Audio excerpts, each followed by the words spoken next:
Have you ever left a conversation feeling confused for no clear reason? Not hurt exactly, not threatened, just smaller.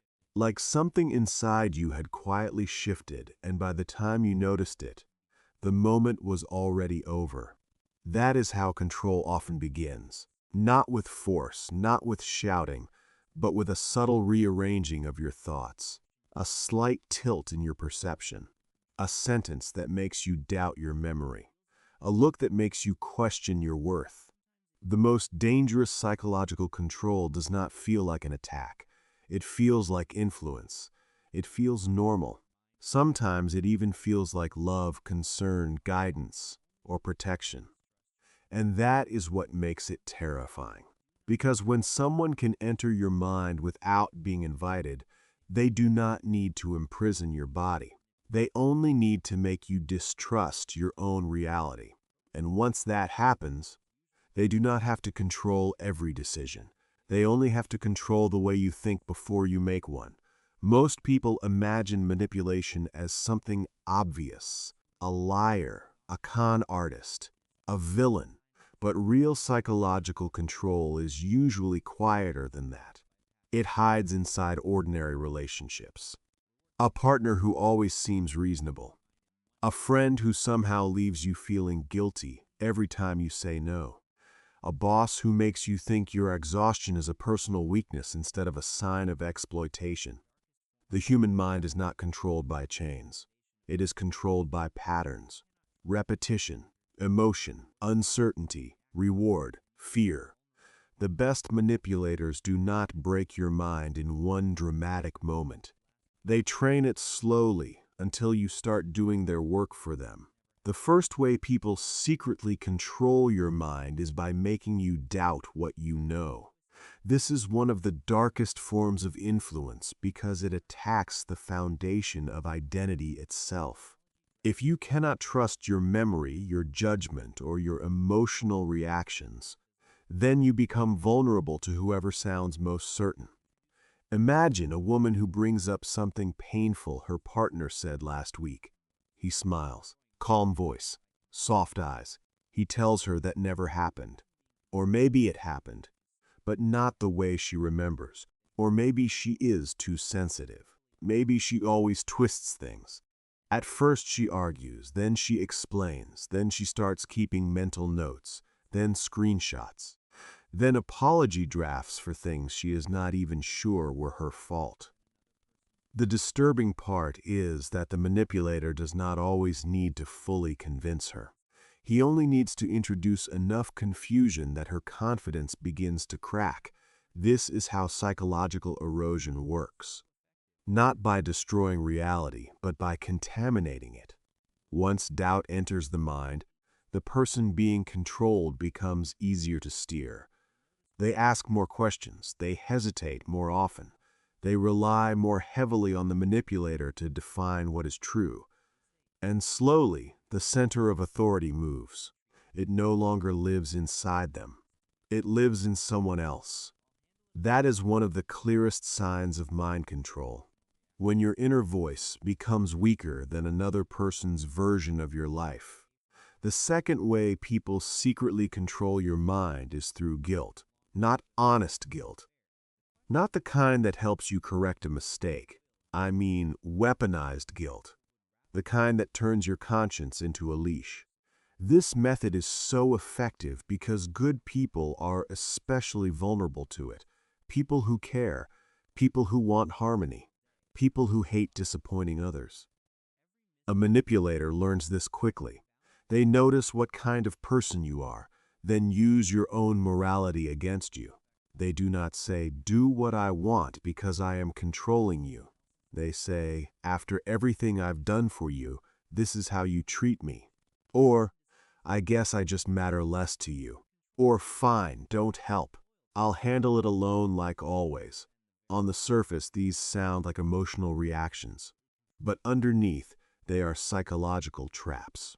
They shift the focus away from the actual issue and place you on trial instead. Suddenly, the question is no longer whether the request was fair. The question becomes whether you are kind enough, loyal enough, grateful enough. And most people would rather betray themselves than feel like a bad person.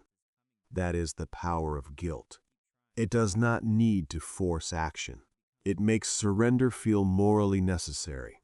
There was a young man who called his mother every single day, not out of love, but out of fear. Every missed call became a drama. Every boundary became proof that he had changed, become cold, become selfish. He told himself he was being respectful, but deep down he was not acting freely. He was managing someone else's emotions at the cost of his own peace. That is another cruel truth about manipulation. It often disguises itself as obligation, and when control wears the mask of family, loyalty, or sacrifice, people defend the very thing that is draining them. The third way people secretly control your mind is through intermittent reward. This one is especially dangerous because it does not feel dark, it feels addictive. Human beings are deeply responsive to unpredictable rewards. Psychologically, what comes randomly can become more powerful than what comes consistently. That is why people get hooked on slot machines, toxic relationships, and approval from emotionally unstable people. You never know when the warmth is coming back, so you keep waiting. You keep trying. You keep investing. The uncertainty becomes the engine of attachment. Picture a friend who ignores you for days, then suddenly sends a heartfelt message telling you how much you matter. Or a partner who criticizes, withdraws, becomes cold, and then returns with affection so intense it feels almost magical. The contrast creates emotional whiplash. Your nervous system becomes hyper-focused. You stop asking whether the relationship is healthy and start chasing the return of the good version. This is how control deepens.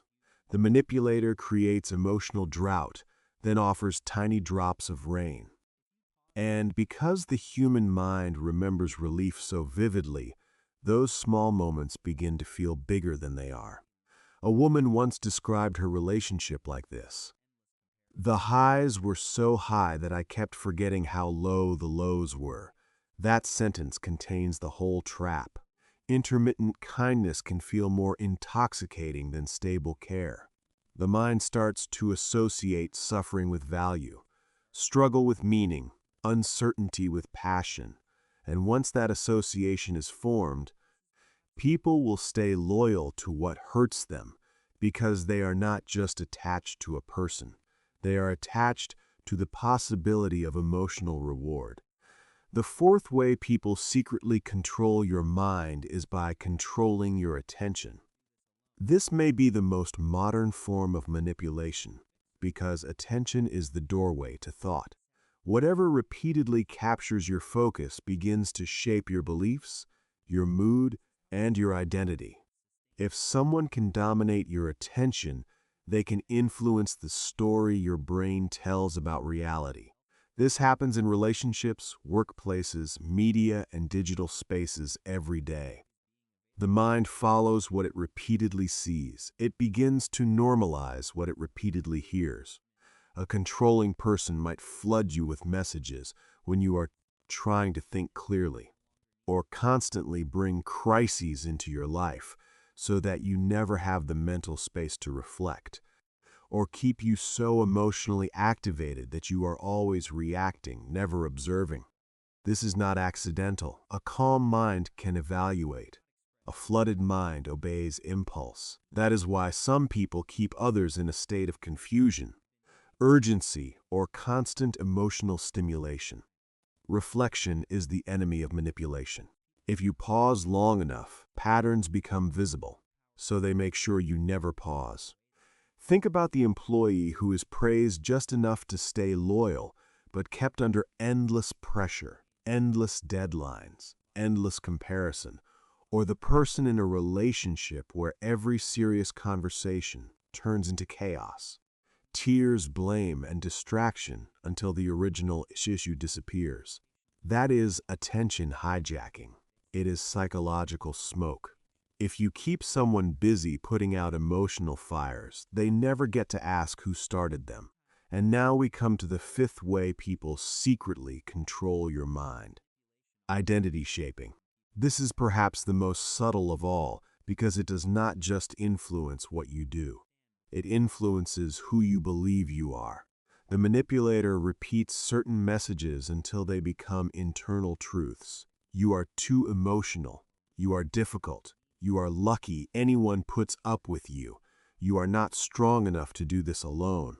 Or, on the other side, you are the strong one, the fixer, the responsible one, the one who always sacrifices. Even praise can become a prison when it defines a role you are no longer free to leave. This is how control becomes self-sustaining. Once a label enters your identity, you begin defending it without being asked. The person who has been told they are selfish for setting boundaries begins over-explaining every need. The one who has been praised for always being available starts feeling guilty for resting. The one repeatedly told they are broken starts accepting treatment they would once have rejected. That is the final stage of deep influence. When the manipulator no longer needs to convince you in real time, because your own self-image now does the job. There was a man who spent years in a friendship where he was always the stable one. Everyone admired him for being patient, generous, dependable. What they did not see was that the label had trapped him. He could not express anger